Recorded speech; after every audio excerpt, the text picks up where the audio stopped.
Hello दोस्तों, नमस्कार। मैं डॉक्टर मनीष सर अपने चैनल में आपका स्वागत करता हूं। दोस्तों, आप कक्षा 12 भौतिक विज्ञान पढ़ रहे हैं, भाग 2। आज हम लोग अध्याय 12 के अभ्यास प्रश्न के बारे में अध्ययन करेंगे। तो आइए स्टार्ट करते हैं। अध्याय 12 का अभ्यास प्रश्न का क्वेश्चन नंबर 1। क्वेश्चन नंबर 1 ध्यान से आप समझें। कह रहा है कि प्रत्येक कथन के अंत में दिए गए संकेत में से सही विकल्प का चयन कीजिए। ठीक है, यहाँ पर कथन दिया गया है और यहाँ पे इसमें से विकल्प को चुन के यहाँ पे लिखना है। जैसे पहला है आपका, थॉमसन मॉडल में परमाणु की साइज रदरफोर्ड मॉडल में परमाणु की साइज से होता है। ठीक है, थॉमसन मॉडल में परमाणु की साइज जो है वह रदरफोर्ड मॉडल में परमाणु की साइज से होता है। अपेक्षाकृत काफ़ी अधिक होता है, भिन्न होता है, भिन्न नहीं, अपेक्षाकृत काफ़ी कम। ठीक है, तो क्या यहाँ पे हम फील करेंगे कि थॉमसन मॉडल जो है परमाणु का साइज थॉमसन मॉडल में रदरफोर्ड मॉडल के परमाणु साइज से अपेक्षाकृत काफ़ी अधिक है, भिन्न है, या अपेक्षाकृत काफ़ी कम है। आंसर क्या होगा? भिन्न नहीं। तो यहाँ पे सही जो आंसर होगा वह होगा भिन्न नहीं। तो यहाँ पे आप लिखेंगे भिन्न नहीं। ठीक है, तो थॉमसन मॉडल में परमाणु का साइज रदरफोर्ड मॉडल में परमाणु के साइज से भिन्न नहीं होता है। ठीक, दूसरा है आपका, देखिए ध्यान से, क्वेश्चन नंबर बी। यहाँ फिल करना है। में निम्नतम अवस्था में इलेक्ट्रॉन अस्थायी साम्य में होते हैं, जबकि में इलेक्ट्रॉन सदैव नेट बल का अनुभव करते हैं। ठीक है, तो यहाँ पे आपको फिल करना है बी वाले में। तो क्या लिखेंगे? यहाँ पे लिखेंगे आप थॉमसन मॉडल। थॉमसन मॉडल में निम्नतम अवस्था में इलेक्ट्रॉन अस्थायी साम्य में होते हैं, जबकि रदरफोर्ड मॉडल में इलेक्ट्रॉन सदैव नेट बल का अनुभव करते हैं। ठीक है, तो इसमें आपको फिल करना है थॉमसन मॉडल और इसमें आपको फिल करना है रदरफोर्ड मॉडल। ठीक है, थॉमसन मॉडल होगा और इसमें आरडी रदरफोर्ड मॉडल इसमें फिल कर लेंगे। ठीक, सी आते हैं। पर आधारित किसी क्लासिकी परमाणु का नष्ट होना निश्चित है। ठीक है, थॉमसन मॉडल पर या रदरफोर्ड मॉडल पर। तो यहाँ पे क्या लिखेंगे? रदरफोर्ड मॉडल पर आधारित किसी क्लासिकी परमाणु का नष्ट होना निश्चित है। रदरफोर्ड मॉडल में ही कहा गया है कि जब इलेक्ट्रॉन घूमते रहते हैं तो लगातार ऊर्जा उत्सर्जन करते हैं, जिनसे उनकी ऊर्जा कम होती जाएगी और अंत में इलेक्ट्रॉन जो है नाभिक पर टकरा जाएगा और परमाणु नष्ट हो जाएगा। इसमें कहा गया है रदरफोर्ड मॉडल के दोष में यह बातें कही गई हैं क्लासिकी मॉडल में। ठीक, अगला है आपका डी। किसी परमाणु के द्रव्यमान का में लगभग सतत वितरण होता है, लेकिन में अत्यंत असमान द्रव्यमान वितरण होता है। ठीक है, तो इसमें आपको फिल करना है थॉमसन, किसी परमाणु के द्रव्यमान का थॉमसन मॉडल में लगभग सतत वितरण होता है, लेकिन रदरफोर्ड में अत्यंत असमान द्रव्यमान वितरण होता है। ठीक, में परमाणु के धनावेशित भाग का द्रव्यमान सर्वाधिक होता है। तो रदरफोर्ड मॉडल में कि दोनों मॉडल में? तो यहाँ पे लिखेंगे दोनों मॉडल में। यहाँ पे क्या सही होगा? दोनों मॉडल में परमाणु के धनावेश का भाग का द्रव्यमान सर्वाधिक होता है। चाहे वो रदरफोर्ड मॉडल हो चाहे थॉमसन मॉडल हो, दोनों ही मॉडल में परमाणु के धन आवेशित भाग का द्रव्यमान सर्वाधिक होता है। तो आपने देखा कि थॉमसन मॉडल में परमाणु का साइज जो है रदरफोर्ड मॉडल में परमाणु साइज से भिन्न नहीं होता है। थॉमसन मॉडल में निम्नतम अवस्था में इलेक्ट्रॉन अस्थायी साम्य होते हैं, जबकि रदरफोर्ड मॉडल में इलेक्ट्रॉन सदैव नेट बल का अनुभव करते हैं। रदरफोर्ड मॉडल पर आधारित किसी क्लासिकी परमाणु का नष्ट होना निश्चित है। किसी परमाणु का द्रव्यमान थॉमसन मॉडल में लगभग सतत वितरण होता है, लेकिन रदरफोर्ड मॉडल में अत्यंत असमान द्रव्यमान वितरण होता है। ठीक है, दोनों मॉडल में परमाणु के धनावेशित भाग का द्रव्यमान सर्वाधिक होता है। ठीक है, तो यह हो गया आपका 12.1। अब देखते हैं 12.2। 12.2 जो है यह कह रहा है कि मान लीजिए कि जो रदरफोर्ड ने अपना प्रयोग किया था अल्फा कण प्रयोग, जिसमें स्वर्ण पन्नी का यूज किया गया था नाभिक की खोज में। तो मान लीजिए कि स्वर्ण पन्नी के स्थान पर ठोस हाइड्रोजन की पतली शीट का उपयोग करें। ठीक है, अल्फा कण प्रकीर्णन प्रयोग में स्वर्ण पन्नी के स्थान पर किसका यूज करें? ठोस हाइड्रोजन की पतली शीट का उपयोग करके आपको अल्फा कण प्रकीर्णन प्रयोग दोहराने का अवसर प्राप्त होता है। हाइड्रोजन 14 केल्विन से नीचे ताप पर ठोस हो जाती है। आप किस परिणाम की अपेक्षा करते हैं? रिजल्ट क्या होगा? तो आप देख रहे हैं कि स्वर्ण पन्नी के जगह पे आपको ठोस हाइड्रोजन की पतली शीट का यूज करना है। और हाइड्रोजन की पतली शीट अर्थात हाइड्रोजन ठोस रूप में कब बनता है? बहुत कम टेम्परेचर पे 14 केल्विन पर। ठीक है, अब आप जानते हैं कि हाइड्रोजन के नाभिक में केवल प्रोटॉन होता है। हाइड्रोजन का नाभिक जो है अर्थात प्रोटॉन जो है वो अल्फा कण से बहुत हल्का होगा। और अल्फा कण जो है हाइड्रोजन ठोस हाइड्रोजन द्वारा जो है प्रकीर्णित नहीं होगा। अल्फा कण जो है ठोस हाइड्रोजन द्वारा विक्षेपित नहीं होगा, प्रकीर्णित नहीं होगा, और बिना मार्ग में विचलित हुए ही वह सीधा पार कर जाएगा शीट को। अगर ठोस हाइड्रोजन की पतली शीट हो तो अल्फा कण पर हाइड्रोजन के नाभिक का कोई प्रभाव नहीं होगा और बिना वह डिस्टर्ब हुए सीधे पार निकल जाएगा। तो हाइड्रोजन नाभिक अल्फा कण से बहुत हल्के होते हैं, अतः अल्फा कण जो है हाइड्रोजन द्वारा प्रकीर्णित नहीं होंगे। वे अपने मार्ग से बिना विचलित हुए हाइड्रोजन की शीट को पार कर जाएंगे। ठीक है, यह परिस्थिति होगी। अब क्वेश्चन नंबर 3 पे आते हैं। क्वेश्चन नंबर 3 है पाश्चन श्रेणी में। पाश्चन श्रेणी में विद्यमान स्पेक्ट्रमी रेखाओं की लघुत्तम तरंगदैर्घ्य क्या है? पाश्चन श्रेणी में उपस्थित, ठीक है, रेखाओं की लघुत्तम तरंगदैर्घ्य क्या है? तो लघुत्तम तरंगदैर्घ्य निकालना है, लैम्डा मिनिमम का मान निकालना है। किसके लिए? पाश्चन श्रेणी के लिए। तो आइए देखते हैं क्वेश्चन नंबर 3। क्वेश्चन नंबर 3 जो है लैम्डा मिनिमम का मान निकालना है। तो हाइड्रोजन परमाणु के लिए, हाइड्रोजन परमाणु के लिए पाश्चन श्रेणी, कौन सी श्रेणी है? पाश्चन श्रेणी है। ठीक है, इसके लिए सूत्र होता है 1/लैम्डा बराबर R 1/3 का स्क्वायर, 1/3 का स्क्वायर माइनस 1/n का स्क्वायर, जहाँ n बराबर 3 से अधिक 4, 5 से लेकर अनंत तक होगा। कहाँ तक? अनंत तक होगा। ठीक है, अब लैम्डा मिनिमम के लिए, लैम्डा मिनिमम के लिए n का मान हमें अनंत रखना होगा। लैम्डा मिनिमम के लिए n का मान क्या रखेंगे? अनंत। ठीक है, तो लघुत्तम,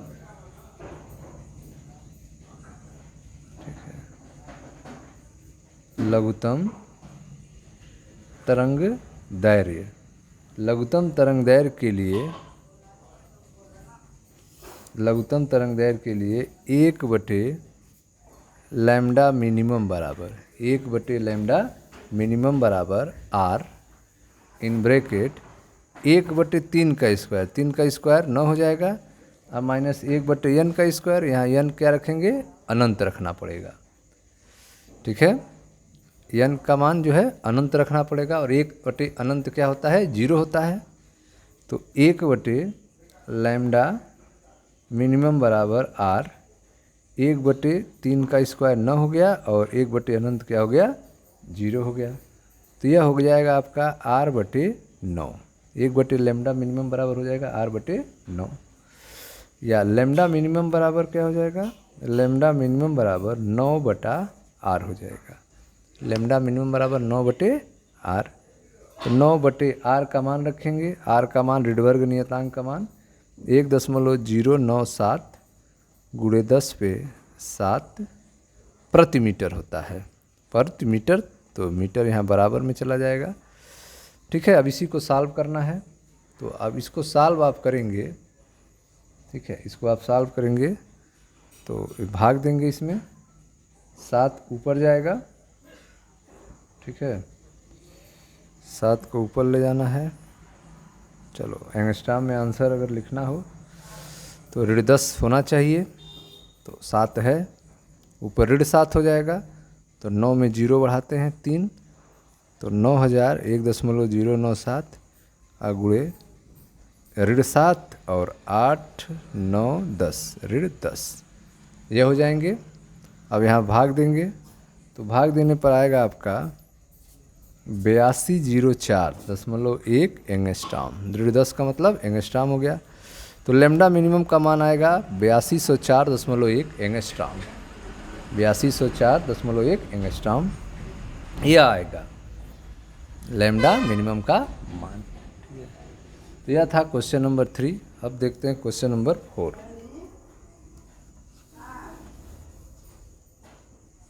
क्वेश्चन नंबर 4 देखें ध्यान से। क्वेश्चन नंबर 4 है 2.3 इलेक्ट्रॉन वोल्ट, 2.3 इलेक्ट्रॉन वोल्ट ऊर्जा अंतर। 2.3 इलेक्ट्रॉन वोल्ट क्या है? ऊर्जा अंतर है, ठीक है। E2 - E1 का मान है ऊर्जा अंतर। 2.3 इलेक्ट्रॉन वोल्ट ऊर्जा अंतर किसी परमाणु में 2 ऊर्जा स्तरों को पृथक कर देता है। 2.3 इलेक्ट्रॉन वोल्ट ऊर्जा अंतर जो है किसी परमाणु में 2 ऊर्जा स्तर को पृथक कर देता है, अलग कर देता है, ठीक है। उत्सर्जित विकिरण की आवृत्ति क्या होगी? उत्सर्जित विकिरण की आवृत्ति क्या होगी यदि परमाणु में इलेक्ट्रॉन उच्च स्तर से निम्न स्तर में संक्रमण करता है? तो यदि परमाणु में इलेक्ट्रॉन जो है उच्च स्तर से निम्न स्तर पर आए तो उस कंडीशन में उत्सर्जित विकिरण की आवृत्ति निकालना है आपको, और ऊर्जा में अंतर दिया गया है 2.3 इलेक्ट्रॉन वोल्ट, ठीक है। तो आइए आवृत्ति निकालते हैं। तो आप जानते हैं बोहर मॉडल के अनुसार ऊर्जा में जो अंतर होता है, यह आपका क्वेश्चन नंबर है 4। क्वेश्चन नंबर 4 बोहर मॉडल के अनुसार ऊर्जा में अंतर, ठीक है, E2 - E1 से लिखते हैं। E2 - E1, और यह किसके बराबर होगा? hν के, ठीक है। आपको उत्सर्जित विकिरण की आवृत्ति न्यू निकालनी है, तो उत्सर्जित विकिरण की आवृत्ति न्यू बराबर E2 - E1 बटा h, E2 - E1 बटा h। अब प्रश्न में ऊर्जा का अंतर दिया है 2.3 इलेक्ट्रॉन वोल्ट, तो 2.3 इलेक्ट्रॉन वोल्ट बटा h, ऊर्जा में अंतर रख दिए 2.3 इलेक्ट्रॉन वोल्ट बटे h, ठीक है। अब यहाँ पे वैल्यू पुट करेंगे। 2.3 इलेक्ट्रॉन का मान 1.6 गुणे 10⁻19 वोल्ट अपान h का मान, h का मान कितना होता है? 6.63 गुणे 10⁻34, 6.63 गुणे 10⁻34 हो जाएगा, ठीक है। अब इसको जो है सॉल्व करना है। हाँ, अब इसको सॉल्व करेंगे तो आवृत्ति न्यू बराबर क्या होगा? तो आवृत्ति न्यू बराबर 16 तियाँ 48 को 8 हासिल 4, 16 दूनी 32 और 4 36, 2 अंक पे दशमलव हो जाएगा आपका 3.68 गुणे 10⁻19, और 10⁻34 ऊपर जाएगा तो धन 34 हो जाएगा, और बटे 6.63, ठीक है। अब जो है इसको सॉल्व करेंगे। यहाँ पे एक अंक दशमलव को पीछे करते हैं, तो आवृत्ति न्यू बराबर हो जाएगा 36.8 गुणे 10⁻20 हो जाएगा, और धन 34 बटा 6.63। अब 6.63 से भाग देंगे 36.8 में, तो आपका हो जाएगा आवृत्ति न्यू बराबर, आवृत्ति न्यू बराबर, यह भाग देने पे आएगा आपका 5.55, 5.55, और यह धन 34 से 20 है, तो 20 इसमें से कम हो जाएगा, तो बच जाएगा 14 हर्ट्ज। आवृत्ति कितना हो जाएगा? 5.55 गुणे 10 पे 14 हर्ट्ज, ठीक है। तो इस तरह से आपने देखा कि उत्सर्जित विकिरण की आवृत्ति क्या होगी, तो 5.55 गुणे 10 पे 14 हर्ट्ज होगी। तो यह था आपका क्वेश्चन नंबर 4। अब आते हैं क्वेश्चन नंबर 5 पे।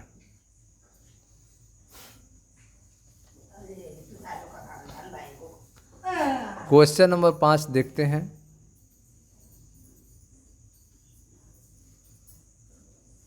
क्वेश्चन नंबर 5 देखें ध्यान से। क्वेश्चन नंबर 5 समझें। क्वेश्चन नंबर 5 है आपका, हाइड्रोजन परमाणु की निम्नतम अवस्था में, हाइड्रोजन परमाणु की निम्नतम अवस्था में ऊर्जा जो है -13.6 इलेक्ट्रॉन वोल्ट है। हाइड्रोजन परमाणु की निम्नतम अवस्था में ऊर्जा कितनी है? -13.6 इलेक्ट्रॉन वोल्ट है। इस अवस्था में इलेक्ट्रॉन की गतिज और स्थितिज ऊर्जा क्या होगी? ठीक है, हाइड्रोजन परमाणु की निम्नतम अवस्था में ऊर्जा दिया है -13.6 इलेक्ट्रॉन वोल्ट। आपको इस अवस्था में इलेक्ट्रॉन की गतिज और स्थितिज ऊर्जा ज्ञात करनी है। तो आइए देखते हैं कैसे ज्ञात करेंगे। तो हाइड्रोजन परमाणु की ऊर्जा ई की वैल्यू दिया हुआ है। ऊर्जा कितनी है? -13.6 इलेक्ट्रॉन वोल्ट है। हाइड्रोजन परमाणु की निम्नतम अवस्था में ऊर्जा -13.6 इलेक्ट्रॉन वोल्ट है। इस अवस्था में इलेक्ट्रॉन की गतिज और स्थितिज ऊर्जा फाइंड करना है। तो पहले गतिज ऊर्जा फाइंड करते हैं। गतिज ऊर्जा बराबर क्या होगी? -E होगी। गतिज ऊर्जा क्या होगी? -E हो जाएगी। तो -E की वैल्यू कितना है? 13.6। ई की वैल्यू कितना है? 13.6 इलेक्ट्रॉन वोल्ट है ई की वैल्यू। ठीक है, तो ये हो जाएगा माइनस माइनस प्लस, तो 13.6 इलेक्ट्रॉन वोल्ट। यह पहला आंसर हो गया। तो हाइड्रोजन परमाणु की गतिज ऊर्जा कितनी होगी? तो +13.6 इलेक्ट्रॉन वोल्ट होगी। अब स्थितिज ऊर्जा U, स्थितिज ऊर्जा U कितनी होगी? तो U बराबर होगा 2E। स्थितिज ऊर्जा U बराबर क्या होगा? 2E। तो 2 और E का मान -13.6, तो ये हो जाएगा आपका माइनस, गुणा कर लेंगे तो ये हो जाएगा 27.2। 2 छक्के 12 2 80 लगे 1 2 3 6 1 7 2 कम 2 27.2 इलेक्ट्रॉन वोल्ट। तो हाइड्रोजन परमाणु की निम्नतम अवस्था में ऊर्जा 13.6 -13.6 इलेक्ट्रॉन वोल्ट दिया गया था। गतिज ऊर्जा क्या होगी? तो काइनेटिक एनर्जी बराबर -E होता है। तो आगे आपका +13.6 इलेक्ट्रॉन वोल्ट। और स्थितिज ऊर्जा क्या होगी? तो स्थितिज ऊर्जा U बराबर 2E होता है। तो यह आ गया -27.2 इलेक्ट्रॉन वोल्ट। ठीक है, तो यह हो गया आपका क्वेश्चन नंबर 5। अब आते हैं क्वेश्चन नंबर 6 पे। मिटाते हैं इसको।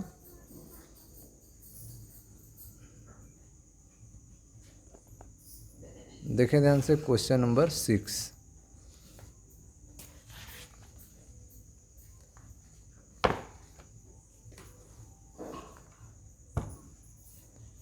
क्वेश्चन नंबर 6 ध्यान दें। क्वेश्चन नंबर 6 है आपका, देखें, निम्नतम अवस्था में विद्यमान एक हाइड्रोजन परमाणु एक प्रोटॉन को अवशोषित करता है।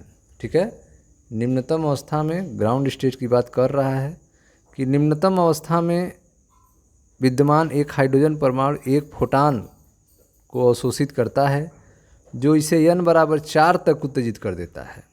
निम्नतम अवस्था में उपस्थित विद्यमान एक हाइड्रोजन परमाणु एक प्रोटॉन को अवशोषित करता है और जो इसे n बराबर 4 स्तर तक उत्तेजित कर देता है।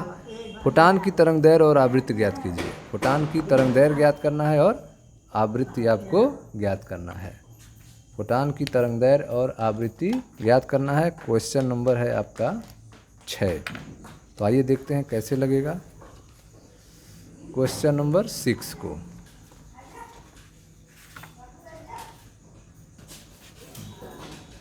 हाइड्रोजन कहाँ है? निम्नतम अवस्था में विद्यमान है। तो ऊर्जा का क्या सूत्र पढ़ें आप? ऊर्जा En बराबर -13.6/n² इलेक्ट्रॉन वोल्ट। यह सूत्र आप पढ़े हैं कि ऊर्जा जो होती है, 11वीं कक्षा की ऊर्जा कितनी होगी? तो -13.6/n² होगी। अब हाइड्रोजन जो है निम्नतम अवस्था में है। हाइड्रोजन जो है किस अवस्था में है? निम्नतम अवस्था में है। हाइड्रोजन निम्नतम अवस्था में है, ग्राउंड स्टेट में है।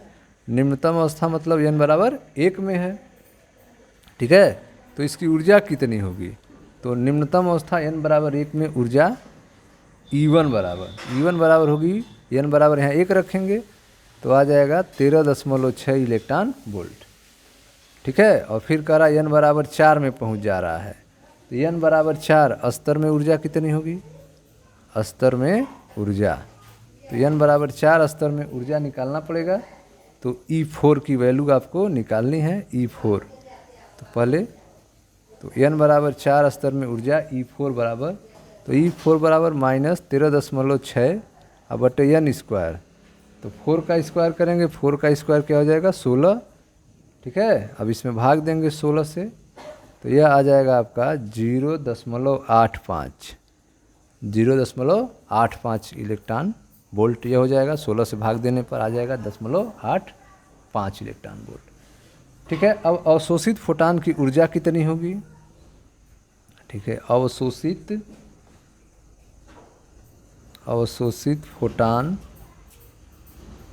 की ऊर्जा, अवशोषित फोटान की ऊर्जा डेल्टा ई, ठीक है। तो यह चौथे में पहुंच रहा है, E4 minus E1, E4 minus E1, तो अवशोषित फोटान की ऊर्जा डेल्टा ई बराबर E4 माइनस E1। तो E4 की वैल्यू कितनी है, E4 की वैल्यू है, यहाँ पे माइनस रहेगा, -0.85, -0.85, और माइनस E1 की वैल्यू कितनी है, -13.6, E1 की वैल्यू कितनी है, -13.6 इलेक्ट्रॉन वोल्ट, ठीक। अब जो है यह हो गया आपका, इसको सॉल्व करेंगे तो ये हो जाएगा -0.85 और ये माइनस माइनस प्लस हो जाएगा 13.6, ठीक है, इलेक्ट्रॉन वोल्ट। अब इसको सॉल्व करेंगे, 13.6 में से -8.5 घटाएंगे तो आएगा 12.75 इलेक्ट्रॉन वोल्ट। तो अवशोषित फोटान की ऊर्जा डेल्टा ई बराबर 12.75 इलेक्ट्रॉन वोल्ट आ चुका है। अब आप जानते हैं सूत्र कि डेल्टा ई बराबर होता है, डेल्टा ई बराबर होता है एससी बटे लैम्डा, एससी बटे लैम्डा। आपको क्या फाइंड करना है, लैम्डा की वैल्यू निकालनी है। तो लैम्डा बराबर होगा एससी बटा डेल्टा ई, लैम्डा बराबर क्या हो जाएगा, एससी बटे डेल्टा ई। अब जो है वैल्यू करके रख के आप सॉल्व कर सकते हैं, ठीक है। तो डेल्टा ई बराबर एच की वैल्यू रखेंगे, एच की वैल्यू कितनी होती है 6.63